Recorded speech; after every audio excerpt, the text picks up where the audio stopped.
It is winter. Breaking news, right? And a lot of us are thinking about warmer climates and thinking about getaways. With that in mind, today is National Plan for Vacation Day. And the timing could not be better. But the question is, how do you plan a vacation when you're dealing with these uncertain times, the pandemic and all of that? Dr. Frank Esper is a pediatric infectious disease specialist over at the Cleveland Clinic, and he joins us this morning to talk about this. Doctor, first of all, thank you for your time this morning. Appreciate you helping us out. Yeah, it's good to be here, Wayne.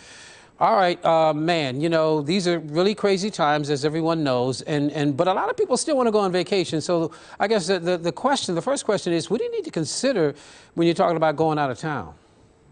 Yeah, listen, there's a lot of things that we all have to take into account. And we've been doing this for the last 2 years. But the problem is that things keep changing.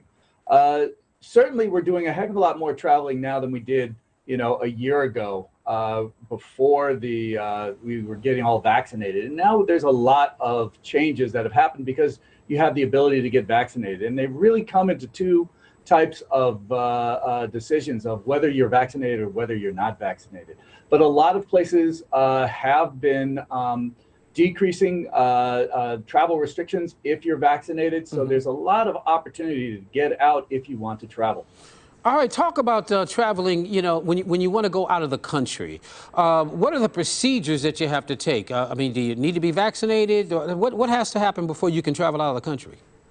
Well, the first thing you need to do is figure out exactly where you want to go, but then also go to the CDC website or the State Department website, or if you're going out of the country, also look at the websites for that particular country because everybody's a little bit different as to what the travel restrictions are. Okay. You should figure out exactly what the travel restrictions that they have in place right now, with the understanding that they may change and that you should keep abreast of what those changes are. Maybe checking in every week, every other week, just to see if things have moved.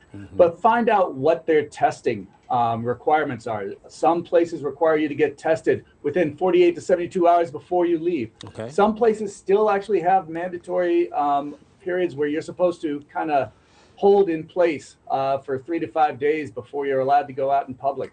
Those are places that's going down, but it's still happening. Like in Hawaii, they still require you to hold in your room for 3 to 5 days, especially if you're not vaccinated. If you're not vaccinated. So what's your advice? If you're not vaccinated, should you travel or not? What would you say? Well, certainly the best way to protect yourself is to be vaccinated at this point in time. It certainly does work. We certainly have seen less hospitalizations and less death from people who are vaccinated than those who are not. And it certainly it makes things a lot easier. Again, when you're talking about those travel restrictions, a lot of them about testing and about holding in place is all based on whether you're vaccinated or not. You'll see a lot more freedoms and opportunities if you are vaccinated. And we would certainly encourage those people to be vaccinated well before 2 weeks before you travel. Remember, it takes at least 2 weeks from your last vaccination before you're considered fully immune. The other thing is that you should still plan on being masked. You should still try to travel to warm, open spaces so you don't have to be inside. I think we could all appreciate that. Being outside is a heck of a lot better than being inside when you're traveling, so think about that as well. Yeah. Any destinations that we should avoid? Have you heard of anything, any places like that we should avoid? It keeps changing, just like everything with this pandemic. As numbers rise and falls, they put certain recommendations for or against travel to certain regions, and that's why you got to keep checking with the Centers for Disease Control. Those are one of the best things you can do to figure out what's going on. Talk about the airport. Should we feel safe at the airport these days? Yeah. The airports have done a lot from the beginning of this pandemic.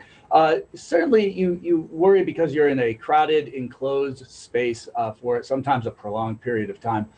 They have done a lot with air circulation, but you should still think about you need to be masked when you're in the airport. Those are guidelines that they are very strict about using. And when you're on the airline and the airplane itself, you need to do that. But also, you should think about trying to figure out exactly when you arrive, exactly how much time you're going to stay in the airport, and exactly how to get out of the airport when you early can. You don't want to dwell indoors as long. I don't think anybody wants to stay in the airport any longer than they have to. Right, that's for So sure. these are all good things to think about when you're moving. Good information. Dr. Frank Esper with the Cleveland Clinic. Thank you very much, sir, for the information. And safe travels for all of you who may be thinking about going some places these days. Thank you. Appreciate you coming in, or I should say, appreciate you zooming in. Thank you so much. Appreciate you.